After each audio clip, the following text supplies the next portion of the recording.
Hi, my name is Emily Harper, and today I want to share with you the incredible story of Harriet Tubman, a woman whose courage and faith changed the course of history. Imagine the misty dawn, breaking over the marshy fields of Dorchester County, Maryland, in the early spring of 1822, where the air hangs heavy with the scent of salt and soil. The distant calls of wild birds echo through the pines, and the low hum of the Blackwater River whispers secrets of the land. A child is born into a world of shadows and chains, her tiny cries piercing the humble cabin walls. Araminta Ross Minty, they call her the fifth of 9 children, to Harriet Wright Green and Benjamin Ben Ross. Enslaved souls bound to the land owned by others, rid a strong woman with eyes that hold the fire of unspoken rebellion. Works as a cook in the big house for Mary Pattison Brodess, her hands calloused from endless labor kneading dough, scrubbing pots and tending fires, while her heart aches for the stolen moments with her family, far from the comforts of the Brodess home. Ben, a skilled timberman, oversees the vast plantation near the Blackwater River. His back bent from hauling logs and felling trees, but his spirit unyielding under the watchful eye of Anthony Thompson, who would later marry Mary's son. Edward, the family's roots trace back to Africa, through Wright's mother Modesty, who crossed the vast ocean in the belly of a slave ship, enduring unimaginable horrors, chained in darkness. Her stories whispered in the dark nights, tales of freedom lost and resilience forged in fire. But no more is known of those ancestors shrouded in the mists of forgotten history. Wright herself may have had a white father. Her light skin, a mark of the brutal entanglements of power and subjugation, a silent testament to the violations that scarred generations. The Ross family marries around 1808, and their children come one by one. Lina Mariah Riddy Soph, Robert Minty Ben, Rachel Henry and Moses, each a spark of life in a system designed to extinguish hope. Wright fights fiercely to keep them together, hiding young Moses for a month when buyers come threatening to sell him to the Deep South. She stands defiant, declaring, "You are after my son, but the first man that comes into my house, I will split his head open." Her voice a thunderclap of maternal fury that echoes through the cabins, but the chains of slavery tighten. Edward Brodess sells 3 of her daughters, Lina Mariah Riddy and Soph, tearing the family apart with the cold indifference of commerce, as Minty grows the harsh realities of enslavement wrap around her like vines choking the innocence from her childhood. At age 5 or 6, she is hired out to Miss Susan as a nursemaid, her small hands cradling a crying baby through endless nights, rocking the cradle under the dim flicker of candlelight. But when the child wails, she is whipped, lashed 5 times before breakfast, her young skin marked forever with scars that tell tales of cruelty, deep ridges that burn in the humid Maryland air. She resists in small ways, running away for 5 days, hiding in a pigsty, the stench of mud and manure clinging to her as she emerges covered in filth, but unbroken, her eyes blazing with defiance. She wears layers of clothing to soften the blows, fights back when she can, her spirit a flame that refuses to be doused later. Hired to planter James Cook, she checks muskrat traps in the icy marshes, wading through freezing water, her body racked with measles, fever burning through her veins. Her mother Wright nurses her back from the brink with herbal remedies and whispered prayers. But she is sent out again. The homesickness gnaws at her soul like a relentless hunger. She compares herself to the boy on the Swanee River, far from the old folks at home, longing for a place of belonging. A song by Stephen Foster that captures the ache of separation in her adolescence, around 12 or 13 a moment shatters her world. An overseer furious at a fleeing enslaved man hurls a 2-pound metal weight. It strikes Minty instead, as she stands in defense, refusing to step aside, breaking her skull with a sickening crack. She collapses bleeding. and unconscious laid on a loom seat for 2 days without care. Her blood staining the wood. Her mother tends her through weeks of coma, applying poultices and holding vigil. The pain lingers forever, headaches that split her mind like lightning seizures, that seize her body in sudden grips, spells where she falls into sudden sleep. Visions flood her mind, dreams vivid and prophetic. She sees them as messages from God, a divine hand guiding her path. These afflictions shape her, turning suffering into strength. Her faith deepens, rooted in the Bible stories. Rate shares tales of Moses, leading his people from bondage, parting the Red Sea with God's power. She rejects the white preacher's calls for obedience, drawing instead from the Old Testament promises of deliverance and justice. Her illiteracy, no barrier to her spiritual fire. She likely attends a Methodist church, absorbing the hymns and prayers that fuel her soul, the organ swelling with songs of redemption, the congregation lifting voices in unity. Her father, Ben, is manumitted at 45, as promised by Anthony Thompson. After his death in 1840, his son honors it, allowing Ben to work as a timber estimator and foreman. Earning a wage in freedom, a rare glimpse of autonomy in a world of bondage, Tubman later hires a white attorney for $5, equivalent to $170 today, to uncover her mother's status a will, from it thou Pattison stipulates right and her children free at 45. But it is ignored. The chains remain binding them in injustice around 1844. She marries John Tubman, a free black man, their union complicated by her enslavement. Any children would follow her condition bound to slavery, under the cruel law of partus sequitur. Ventrum little is known of their life together. Perhaps plans to buy her freedom, whispers of escape in the quiet nights. She changes her name to Harriet, honoring her mother, or marking a new beginning, a rebirth in faith, or resolve. In 1849, illness strikes her, value drops. Edward Brodess tries to sell her, but fails. Her prayers turn desperate, first for his heart to change, then for his death. He dies a week later. His widow Eliza plans to sell the family. Fear grips them like a vice on September 17, 1849. Harriet escapes with brothers Ben and Henry from Poplar Neck Plantation in Caroline County. Hired out there, but 2 weeks later, the brothers return. Regretting the risk, haunted by the dangers. She rejoins them briefly, then flees alone in October or November, singing her farewell. I'll meet you in the morning, am bound for the promised land, through the Underground Railroad. A web of secret paths, safe houses, anti-slavery activists, free and enslaved blacks, Quakers who risk everything for justice. She travels northeast along the Choptank River, through Delaware to Pennsylvania, 90 miles of peril nights, guided by the North Star. Its steady light a beacon of hope, hiding in woods and marshes, the rustle of leaves. Her only companion, the fear of capture. A constant shadow at one stop. She sweeps a yard to blend in, then hides in a cart crossing into Pennsylvania. She feels a glory descend the sun, like gold through the trees. I looked at my hands to see if I was the same person. There was such a glory over everything. I felt like I was in heaven in Philadelphia. She works odd jobs in Cape May, New Jersey, saving money, scrubbing floors and serving tables.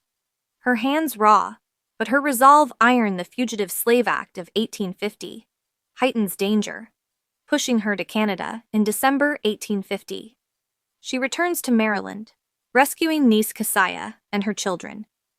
Her brother-in-law, Tom Tubman, a free man, bids at auction, then spirits them away, during lunch sailing to Baltimore, then Philadelphia, the boat rocking on the Chesapeake waves, freedom drawing nearer. In 1851, she saves youngest brother Moses and 2 others. Later that year, she seeks John Tubman, finding him remarried to Caroline. The betrayal stings, but she leads others north instead, in December 1851, guiding 11, perhaps including the Bowleys, to Canada. Stopping at Frederick Douglass's home, he later praises her. Most that I have done has been in public. You labored in a private way. I have wrought in the day, you in the night. Excepting John Brown, I know of no one who has willingly encountered more perils and hardships from 1851 to 1862. 13 missions, rescuing 70 enslaved, including family brothers, Henry Ben Robert, their wives, children, aiding 50 to 60 more with instructions nicknamed Moses. She never loses a passenger. I was conductor of the Underground Railroad for 8 years, and I can say what most conductors can't say. I never ran my train off the track, and I never lost a passenger winter trips for darkness. The long nights cloaking their movements, starting Saturdays to delay pursuit, newspapers, not printing till Monday, disguises bonnet and chickens to avoid eyes, carrying live fowl, to seem like a simple traveler. Spirituals, as codes go down Moses for signals. The haunting melodies carrying hidden meanings, revolver to urge the fearful go on or die. The cold metal, a grim reminder of the stakes, her faith. Unwavering consulting God in prayer, singing glory to God. One more soul is safe. The words rising like incense routes from Poplar Neck to Sandtown, Willow Grove, Delaware. Camden, Brinkley, Gibbs, across Chesapeake and Delaware Canal, to Newcastle, Wilmington. Quaker Thomas Garrett aids with supplies and shelter. To William Still in Philadelphia or Ontario. The paths worn by countless feet seeking liberty. In 1858, she meets John Brown, aiding his Harper's ferry plans. A prophetic vision precedes their encounter. Seeing horsemen in the sky, he calls her General Tubman. She recruits in Ontario, gathers funds, details in Chatham, Canada. He reveals the raid. She falls ill in New Bedford, missing the October 1859 action. The raid fails. Brown hanged December 2nd. She eulogizes. He done more in dying than 100 men would in living his martyrdom. Igniting the flames of abolition in early 1859. She buys 7 acres in Fleming, New York, near Auburn, for $1,200, equivalent to $45,400 today, from Frances Adeline Seward, wife of William H. Seward. Moves her parents from Canada. The farm, a haven, with apple trees and a small barn. Rescues 8-year-old Margaret, perhaps a niece or daughter. Conflicting accounts, her origins shrouded in mystery. Perhaps one of the Wolford twins, or a relative from Maryland. Her last mission, November 1860. Bribes $30 for sister Rachel's.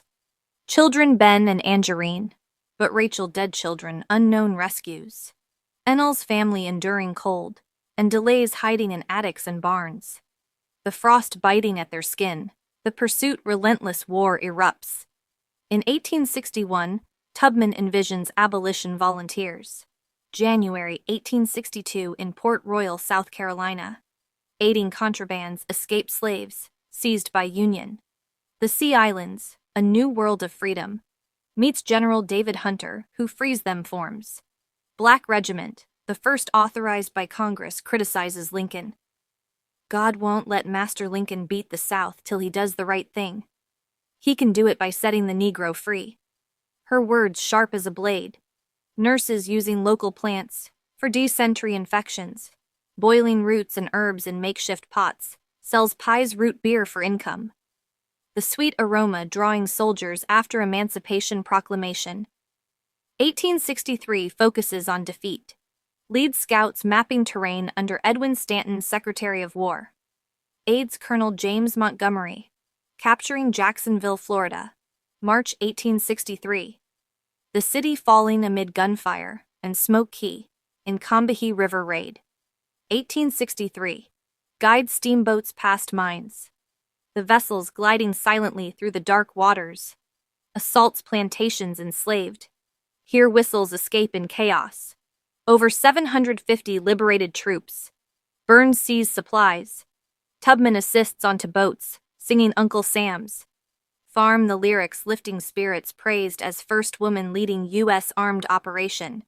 Though no rank Montgomery commands over 100 join Union Army. In July 1863 at Fort Wagner. Serves Colonel Robert Gould Shaw.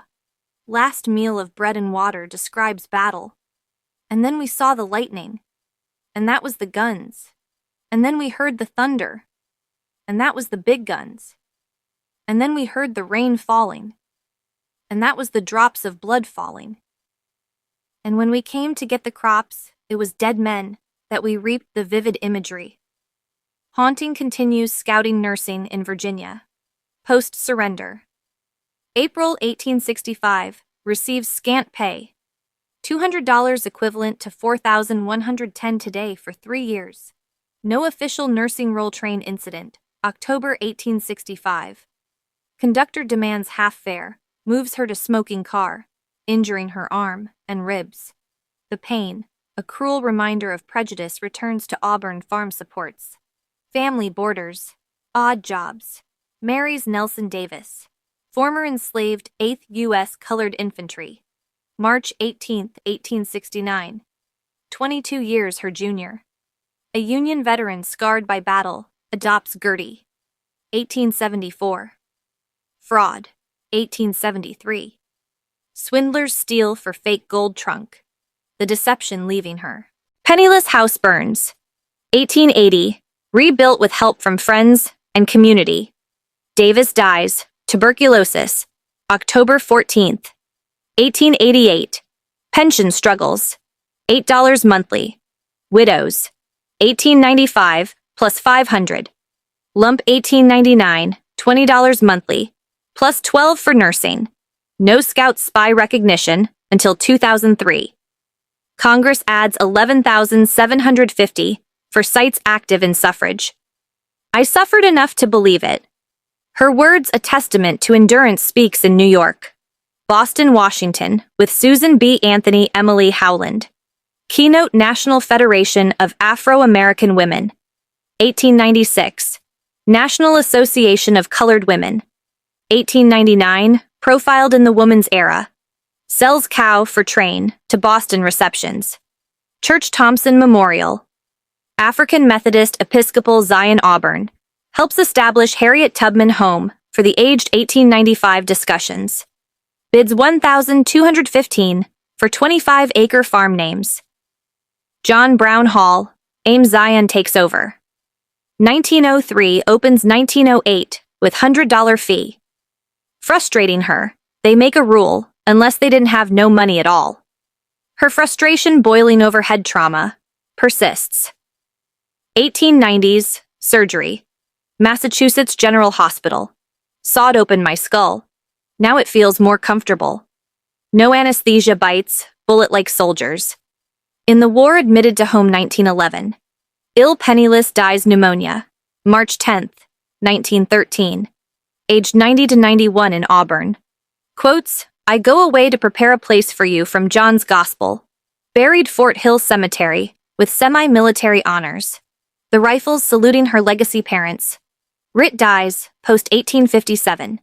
Ben manumitted, 1840. Dies post 1857.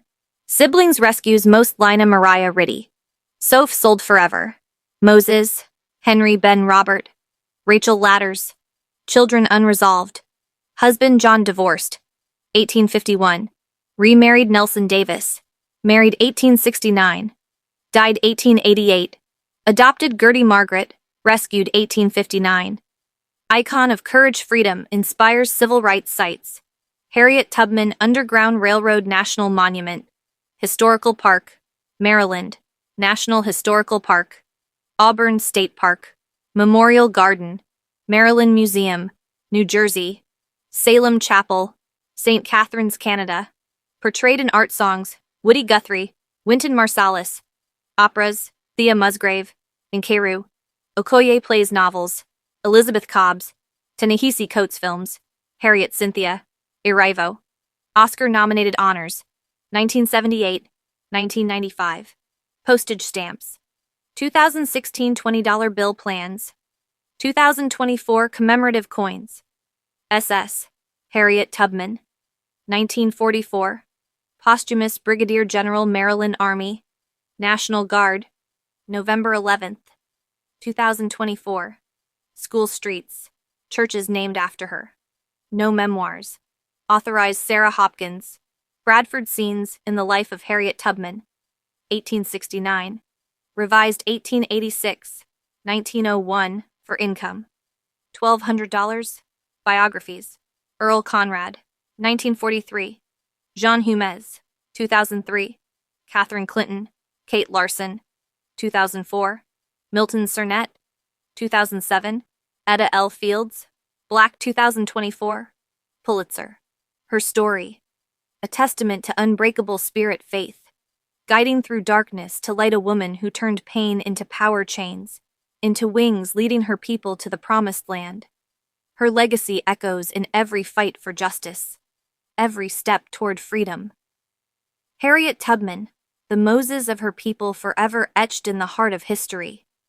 Her visions, her courage, her unwavering belief in a higher calling, inspire us still to rise above adversity, to seek the glory that awaits beyond the horizon, where the sun shines like gold through the trees, and freedom rings eternal in the souls of the brave.